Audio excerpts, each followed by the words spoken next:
¿por qué políticas que fueron exitosas o que dejan ver que van a ser exitosas, por qué el nuevo gobierno las quiere eliminar? ¿Acaso será solamente la ignorancia? ¿O nada más la corrupción?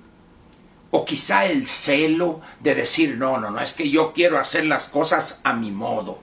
¿Por qué lo hacen? ¿O porque son ignorantes? ¿O porque son sinvergüenzas y quieren hacer negocio, es decir, la vil corrupción?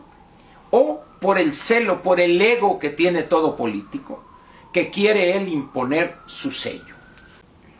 La pregunta entonces sería, México está a punto de cambiar de presidente de la República, llegará un nuevo presidente, un nuevo gobernante y con un equipo también nuevo. ¿Piensa usted que está hoy haciendo lo correcto ese equipo? ¿Piensa usted que no va a repetir políticas públicas que han sido un verdadero desastre en México en años o decenios anteriores? Si piensa usted que no lo van a hacer, desde ahorita le digo, está usted completamente equivocado. Trataré de darle 1 o 2 ejemplos. Yo no sé si tenga usted años suficientes para haber vivido en el sexenio del presidente Echeverría. De 1970 a 1976, el presidente Echeverría promovió algo que se conoció como la autosuficiencia alimentaria.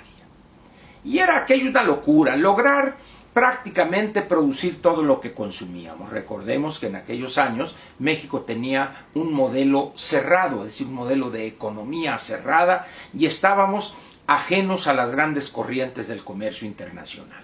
Nuestras exportaciones fundamentalmente eran materias primas, principalmente petróleo.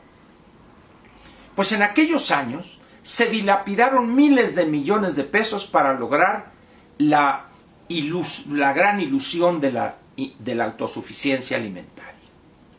Pero también Echeverría cometió otro gran error en materia de recursos humanos.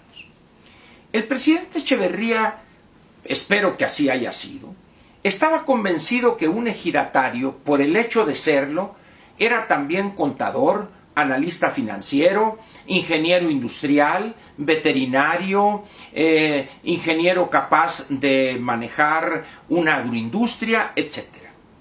Es decir, un ejidatario era un chepete, chingón para todo.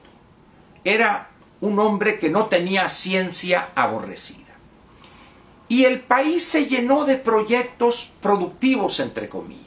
Plantas de alimento balanceado, granjas de cerdos no automatizadas, con instalaciones que usaban energía eléctrica donde no había el servicio de energía eléctrica, proyectos caprinos donde había unas máquinas para ordeñar a las cabras y no había electricidad y la línea eléctrica más cercana estaba a 15-20 kilómetros, etc.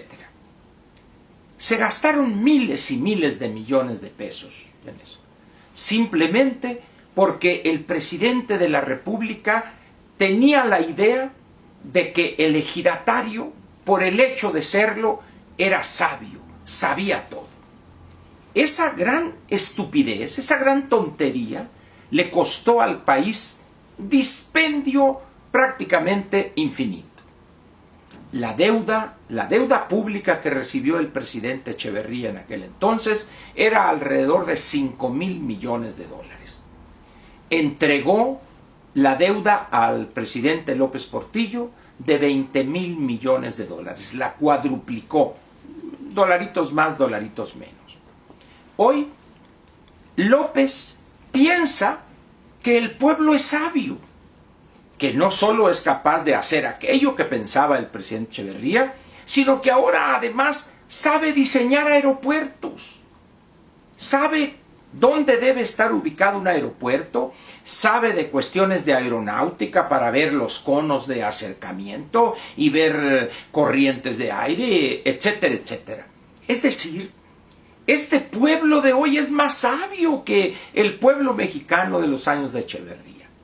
Porque este pueblo sabe de aeronáutica, Casi habrá varios astronautas ahí que puedan dirigir una misión espacial a la Luna y, ¿por qué no, a Marte? La verdad es que tan locura era aquella del presidente Echeverría como es esta que pretende López vendernos como lo máximo. En las épocas o en los tiempos que corren, incluso en la época del presidente Echeverría, el conocimiento se ha separado. En la Edad Media una persona podía prácticamente dominar todas las áreas del conocimiento. Hoy eso es imposible. Uno no encuentra una persona que sepa de todo, de esto, de esto, de esto, de lo otro. Ese pueblo sabio no sabe de cómo deben construirse o cómo deben compactarse los terrenos donde van a estar las pistas. No tiene la menor idea de las fuerzas que debe soportar la pista en el momento que un Jumbo o algún Airbus de los grandes llega, y cuál es la fuerza que ejerce sobre esa capa y qué solidez debe tener, qué espesor debe tener la pista, qué tipo de concreto hay que elaborar para aguantar esas fuerzas, esas presiones, qué longitud deben de tener esas pistas, cuál debe ser la orientación. Eso no lo sabe nuestro pueblo sabio. Podrá preparar una buena cuba, podrá en un determinado momento hacer un buen tepache, o preparar alguna botana o unos tacos de carnitas. No lo dudo. No lo dudo que eso lo sepa hacer, pero eso no lo convierte en modo alguno en sabio. Por eso hay que tener mucho cuidado, así como con el presidente Echeverría, que no tuvimos cuidado alguno. No cometamos ese error. Tengamos cuidado con López, porque nos está queriendo vender la idea de que todo mexicano, por el simple hecho de serlo,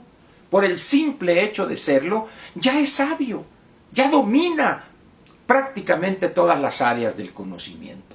Eso no es cierto. Ni sabemos de aviones, porque el 70-80% de la población no usa los aviones, no sabe. Hay millones de mexicanos que jamás han abordado un avión. Tampoco sabemos de ferrocarriles. Tampoco sabemos de tendidos de líneas férreas. Es decir, ignoramos muchísimas cosas. No dudo, pues, que sepamos algunas, pero son más las que ignoramos. Por eso, pues, yo le pediría que estemos atentos a esas baratijas que nos quiere vender López en el sentido de que el pueblo mexicano es un pueblo sabio.